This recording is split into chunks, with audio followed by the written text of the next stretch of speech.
আসসালামু আলাইকুম। আবারও ঘরোয়া রান্নায় আপনাদের স্বাগত। আজ আমি যে রেসিপিটি তৈরি করেছি তা হলো পাউরুটি দিয়ে ঝটপট সকাল বিকালের নাস্তায় নারকেলের ডিম তোয়া। পাউরুটি দিয়ে নারকেলের ডিম তোয়া তৈরি করতে কি কি ইনগ্রেডিয়েন্টস লাগছে আপনাদের দেখিয়ে দিচ্ছি। সকাল বিকালের নাস্তায় ডিম পাউরুটি পাউরুটি দিয়ে নারকেলের ডিম তোয়া তৈরি করতে আমার যা যা ইনগ্রেডিয়েন্টস লাগছে এটা হচ্ছে, আমি এখানে 4 পিস ব্রেড নিয়েছি। আমার ব্রেডটা একটু বড় সাইজের। এখানে নিয়েছি আমি 2 কাপ পরিমাণে নারকেল।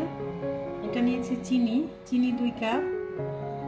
1.5 টেবিল চামচ গুঁড়ো দুধ নিয়েছি। এখানে পরিমাণ মতো লবণ নিয়েছি।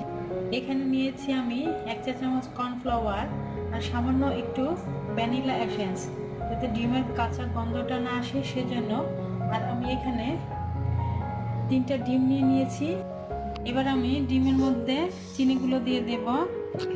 দিয়ে দিচ্ছি দুধ আর দিয়ে দিব নারকেল কোড়া। এখানে দিয়ে দিচ্ছি কর্নফ্লাওয়ার, পরিমাণ মতো লবণ আর দিয়ে দিব আমার ভ্যানিলা এসেন্স। দিয়ে আমি সবগুলো মিশ্রণ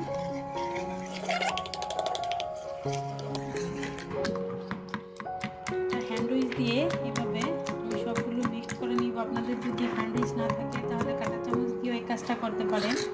ভালো করে মিশিয়ে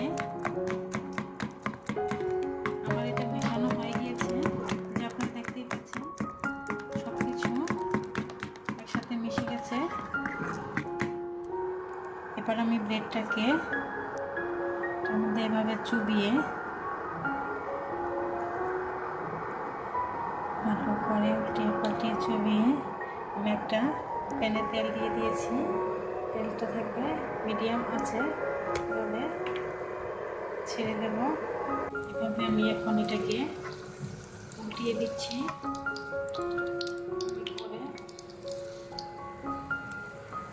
উল্টিয়ে আস্তে আস্তে একটু চাপ দিয়ে এগুলোকে আমি ভেজে নেব। এটা কিন্তু খুবই অল্প সময়ে করা যায়, খেতে খুবই টেস্টি একটা খাবার, পুষ্টিকর। সকালের নাস্তায় বাচ্চাদের টিফিনে তো ঝটপট করে তৈরি করে দিতে পারবেন।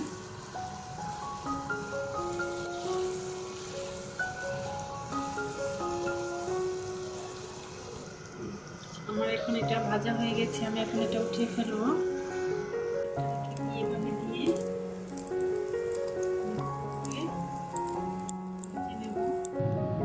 তো ফ্রেন্ডস, তৈরি হয়ে গেল আমার পাউরুটি দিয়ে নারকেল ডিমের তোয়া। দেখলেন তো কত সহজেই তৈরি করে ফেললাম। আজ এই পর্যন্তই। আবার কোনো এক রেসিপি নিয়ে চলে আসবো ইউটিউব চ্যানেলে আমার ঘরোয়া রান্নায়। আল্লাহ হাফেজ।